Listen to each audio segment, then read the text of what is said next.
마케트 아이디어 시간입니다. 앞서서 미리 예고를 해드렸는데요. 우리 시장 이렇게 조정을 받으면서 지지부진한 장세가 이어지고 있지만 그래도 5월 중순 이후에 외국인의 매수가 좀 들어오면서 6월에는 외국인의 매수가 본격적으로 들어오지는 않을지라는 기대감이 어느 정도는 있습니다. 이 외국인의 매매와 관련해서 이것을 또 뒷받침해줄 수 있는 근거들은 어떤 것들이 있는지 좀 자세하게 살펴보면서 전망을 해볼 텐데요. 이 시간 신영증권의 이경수 연구원과 함께하겠습니다. 안녕하세요. 네, 안녕하세요. 네. 먼저 퀀트적인 측면에서 봤을 때 외국인의 순매수세가 6월에는 들어올 것으로 보세요. 어떻습니까? 제가 오늘 좀 말씀드리는 내용 결론 먼저 말씀을 드리면은 외국인들이 매도세가 조금 완화될 수가 있다. 그렇기 때문에 외국인들 매도 때문에 주가가 크게 낙폭이 되고 그렇지만 이익이 상대적으로 좀 개선이 되는 개별 종목군으로 우리가 재차 관심을 가져야 되지 않을까 이렇게 생각을 하고 있습니다. 일단 그래서 외국인들 수급 먼저 좀 말씀을 드리면요. 네. 일단 국내 증시에 외국인들이 들어온다라고 한다라면은 글로벌 센티먼트가 위험 선호일 시기에 국내 증시에 외국인들이 들어옵니다. 개량적으로 봤을 때는 국내 증시의 누적 순매수 추이와 글로벌 자산 시장의 센티먼트 위험 선호도의 관계는 상당히 밀접한 관계가 보인다라고 보시면 될 것 같고요. 그렇지만 올해 2013년도부터는 이런 글로벌 자산 시장의 어떤 위험 선호도 정도와 외국인 순매수 추이의 어떤 괴리가 나타나고 있습니다. 그러니까 한마디로 위험 선호도가 나타났는데 외국인들 국내 증시를 안 사거나 안전 자산 선호가 나타나고 있는데 외국인들 국내 증시를 팔아야 되는데 사고 있거나 이 둘 중에 하나일 수가 있겠죠. 지금 같은 경우에는 후자일 수가 있습니다. 지금 글로벌 자산 시장에서는 사실 안전 자산 선호도가 상당히 팽배하게 나타나고 있습니다. 그런 상황에서 외국인들 국내 증시에 덜 판다라는 것이죠. 그 이유는 여러 가지가 있겠습니다. 일단 첫 번째는 이제 국내 증시가 올해 2013년도부터는 뱅가드 펀드가 FTS로 벤치마크를 변경했기 때문에 선진국 지수입니다. 그렇기 때문에 기존에 2012년도까지 나타났다 글로벌 위험 선호도와 국내 증시의 외국인들 순매수 추이는 연동성이 떨어질 수가 있다는 것이죠. 쉽게 이제 이해를 하실 수 있게 말씀을 드리면은 국내 증시는 원자재 지수와 상당히 연동성이 컸습니다. 이머징 시장의 어떤 특징이라고 볼 수가 있겠죠. 상품이라든지 1차 소비재의 어떤 이제 연동성이 크기 때문에. 그렇지만 2013년도부터는 이 원자재 시장과 국내 증시의 어떤 외국인들 순매수 추이는 연동성이 떨어졌다라는 것이고요. 두 번째로는 지금 한국의 밸류에이션이 상당히 쌉니다.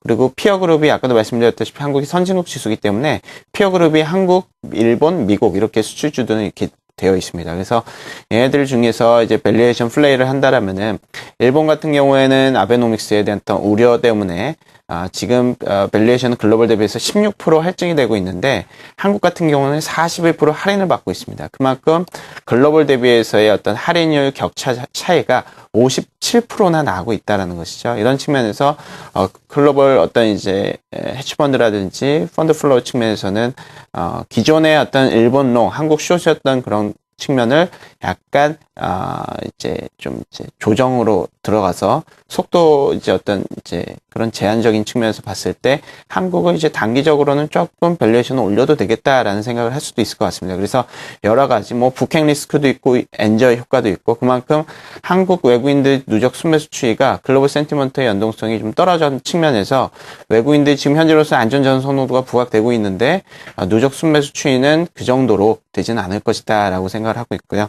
이런 측면에서 지금 현재로서도 계속해서 외국인들이 글로벌 센티먼트가 안전자산 선호가 나타나는 만큼 덜 파는 모습 그리고 이런 것들이 한국의 디스카운트가 해소되기 전까지는 계속해서 좀 진행이 되지 않을까. 그래서 외국인들은 6월달 같은 경우에는 기존의 어떤 매도세가 크게 완화될 가능성이 크다라고 판단하고 있습니다. 네. 그렇다면은 외국인이 봤을 때 우리나라 증시의 밸류에이션 매력도는 어느 정도나 될까요?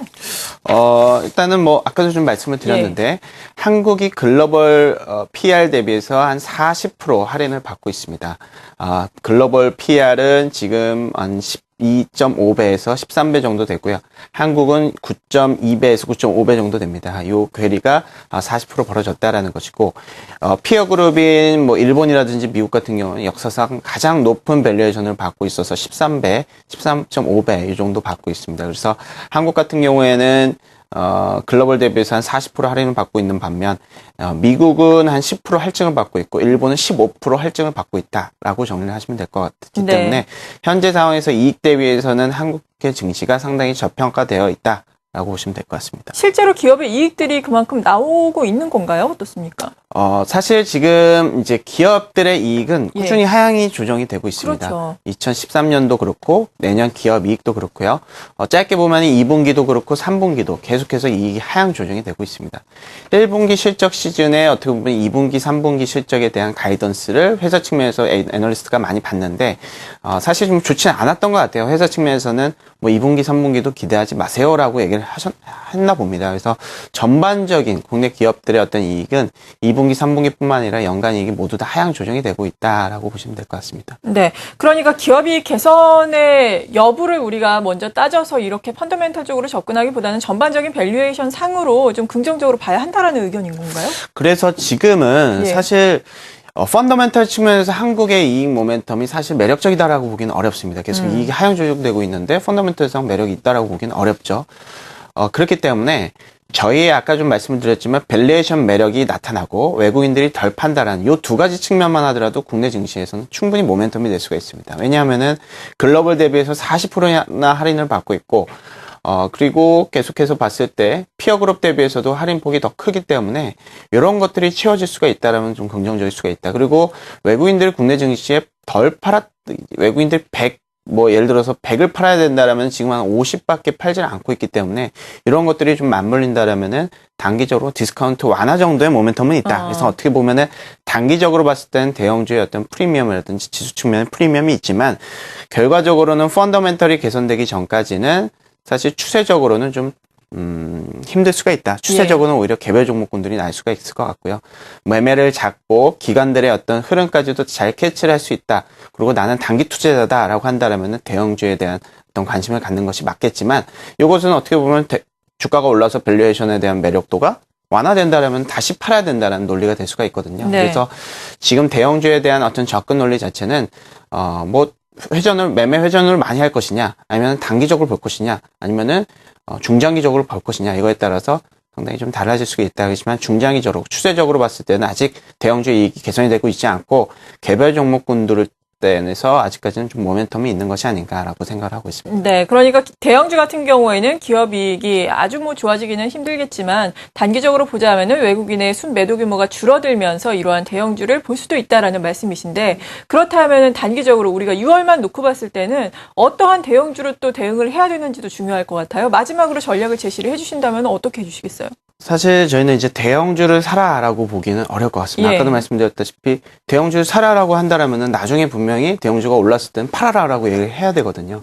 사실 그게 좀 부담이 되는 것 같고 그렇기 때문에 저희는 조금 더 투자 시기를 좀 길게 잡아서 어떤 컨셉이 좋을 수 있을까라고 생각을 해봤습니다. 근데 저희는 한국 기업 이익의 성장률 자체가 사실 3년 연속 올해도 그렇고 계속해서 제자리 숫자입니다. 그렇기 때문에 전반적으로 대형주의 어떤 이익이 개선이라든지 턴어라운드라든지 업그레이드가 될 수 있는 그런 장세를 기대하기는 어렵습니다. 그래서 지금 단기적으로 디스카운트 완화된다는 그런 측면이기 때문에 오히려 이익이 개선되는 대형주라든지 중소형주라든지 그러니까 시가총액 무관하게 이익이 개선되는 종목군들이 그 소수 종목군들이 상당히 차별화된 즉 희소 가치가 계속해서 부여될 수 있다라고 생각을 하거든요. 그래서 저희는 시가총액 웨이트 측면에서의 어떤 플레이보다는 이익이 개선이 되는 종목군들만 일단은 유니버스로 가져가자. 즉 우리가 투자할 수 있는 후보군으로 가져가자라고 저희는 생각을 하고 있고 여기에서 이제 포인트를 가져야 될 것은 외국인들이 이제 덜 팔 것이기 때문에 기존의 외국인들이 매도세가 상당히 강력해서 주가의 낙폭이 컸던 그런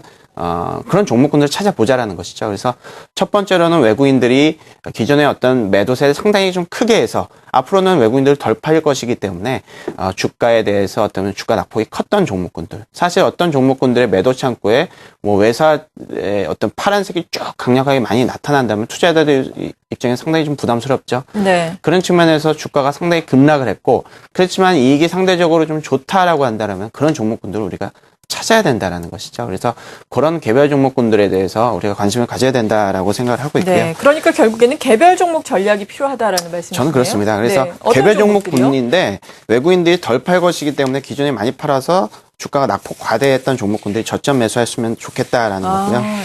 그런 컨셉을 가진 종목군들이 사실 지금 현재로서는 심리적으로는 안 좋을 수 있습니다. LG생명과학이라든지 S&T 모티브라든지 대웅제약, KCC, 락앤락 현대상사, 한미약품, BH, SFA, 시젠, CJ제일제당, 휴비치 이런 종목군들인데 이런 종목군들이 사실 단기적으로 많이 빠진 것은 사실입니다. 그렇지만 이런 종목군들에 대해서는 저가 매수세가 조금 현재로서는 상당히 좀 강력한 수익률을 얻을 수 있는 그런 전략이 아닐까 저는 개인적으로 그렇게 생각을 합니다. 네, 그러니까 외국인의 순매도 규모가 줄어들 수 있는 상황에서 그동안 외국인의 순매도로 인해서 낙폭이 과대했지만 여전히 기업의 이익 측면에서 보자면 매력적인 기업들을 우리가 찾아보자라는 개별 종목 전략을 제시를 해주셨습니다. 자세한 내용 다시 보고 싶으시면 저희 다시 보기 하시거나 아니면 홈페이지에 원고도 올려드릴 테니까요. 자세히 확인을 해보시기 바랍니다. 지금 이 시간 신영증권의 이경수 연구원의 의견 들어봤습니다. 감사합니다. 네, 수고하십시오.